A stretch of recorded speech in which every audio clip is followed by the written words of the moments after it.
अस्सलाम वालेकुम नाज़रीन, मैं हूं अज़हर फारूक। नामज़द वज़ीर आला पंजाब चौधरी परवेज़ इलाही ने आज वज़ीर आज़म इमरान खान के साथ भी मुलाकात की और इसके साथ साथ कुछ और अहम मुलाकातें की हैं और बाज़ाब्ता तौर पर उन्होंने न सिर्फ मरकज़ बल्कि पंजाब में अपनी कैंपेन का आगाज़ कर दिया है।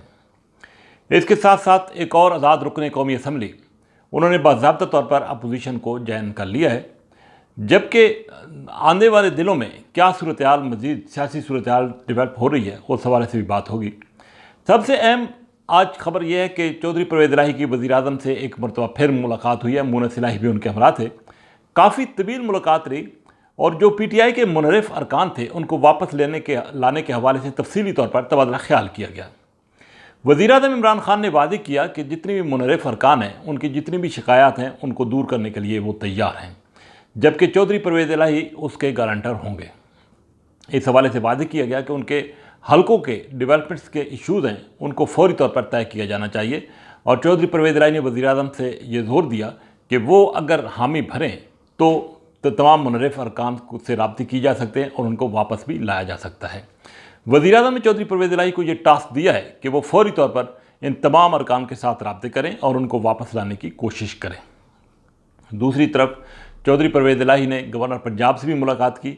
इस मुलाकात में पंजाब की सूरत हाल के हवाले से तफसीली तौर पर तबादला ख्याल किया गया और उस्मान बुज़दार के इस्तीफ़े के बाद पंजाब में नए कायद ऐवान के इंतखाब के हवाले से भी बातचीत की गई है। ज़राए का ये कहना है कि पहले ये इस्लामाबाद का जो फोकस है PTI का वज़ीर आज़म का उसको मुकम्मल किया जाएगा और वज़ीर आज़म की तहरीक अदम एतमाद का मरहला मुकम्मल होने के बाद पंजाब की तरफ रुख किया जाएगा, क्योंकि ज़रूरत इस अमर की है कि सबसे पहले पंजाब के बजाय मरकज़ में वज़ीर आज़म की तहरीक अदम एतमाद को कामयाब कराया जा सके। चौधरी परवेज़ इलाही ने सूबाई और कौमी असम्बली के कुछ अरकान से मुलाकातें की हैं और उनके साथ तबादला ख्याल किया। मौजूदा सियासी सूरत हाल के हवाले से कुछ ऐसे अरकान भी थे जिनका तरीन ग्रुप से ताल्लुक़ था और उन्होंने चौधरी परवेज़ इलाही को पंजाब में अपनी मुकम्मल ताउन का यकीन दिलाया है। दूसरी तरफ अपोजिशन भी अपनी कोशिशें तेज़ कर रही है। अपोजिशन ने असलम भूतानी जो कि रुकन कौमी असम्बली हैं बलूचिस्तान से, वो उनको अपनी सफ़ों में शामिल किया है। असलम भूतानी ने आसिफ अली जरदारी और बिलावल भुट्टो के हमरा प्रेस कॉन्फ्रेंस की और उस प्रेस कॉन्फ्रेंस में उन्होंने ऐलान किया कि वो अपोजिशन के साथ अपना वोट कास्ट करेंगे। अब यूँ आगे दिन करीब आ रहे हैं, हुकूमती एक और जो अहम इत्तेहादी जमात है MQM, उस पर भी दबाव बढ़ता जा रहा है। हुकूमत भी मुलाकातें कर रही है, अपोजिशन भी मुलाकातें कर रही है, लेकिन अब MQM अभी तक कोई हतमी फ़ैसला नहीं कर पा रही। अब देखना यह है कि MQM का फ़ैसला क्या आता है, क्योंकि बलूचिस्तान अवामी पार्टी पहले ही अपोजिशन का हिस्सा बन चुकी है।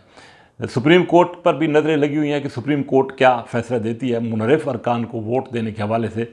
ये तमाम तर डेवलपमेंट्स जो है वो तेज़ी से आगे बढ़ रही हैं, लेकिन अब वज़ीर आज़म इमरान खान ने तमाम तर जिम्मेदारी जो है मरकज़ और पंजाब में वो चौधरी परवेज़ इलाही पर डाली है, ताकि वो लोग जो PTI के नाराज़ होकर गए थे वो कम अज़ कम वापस आ जाएँ। आसिफ अली जरदारी ने आज एक दिलचस्प बात की। उनका ये कहना था कि मुस्लिम लीग काफ जो है उनके साथ मुलाकात करने के लिए क़यादत आई थी और तमाम मामला तय हो गए थे, लेकिन मालूम नहीं कि वो किस वजह से दोबारा अपना उन्होंने फ़ैसला जो है वो तब्दील किया है। ताम आसिफ अली जरदारी का ये भी कहना था कि मरकज़ के साथ साथ पंजाब में भी अपोजिशन का उम्मीदवार कामयाब कराने की कोशिश की जाएगी। लेकिन वज़ीर आज़म ने चौधरी परवेज़ इलाही का जो इंतखाब किया है वो इंतहाई अहमियत का हामिल है और यकीनी तौर पर चौधरी परवेज़ इलाही उनका एक तजर्बा भी है, उनके सियासी तल्लुकात भी हैं, रवाबित भी हैं। वो न सिर्फ मरकज़ और पंजाब में कोई अहम जो है वो पेशरफ्त कर सकते हैं। अब देखना यह है और कि वो किस हद तक इस इम्तिहान में पूरा उतरते हैं। इसी के साथ इजाज़त, अल्लाह हाफ़िज़।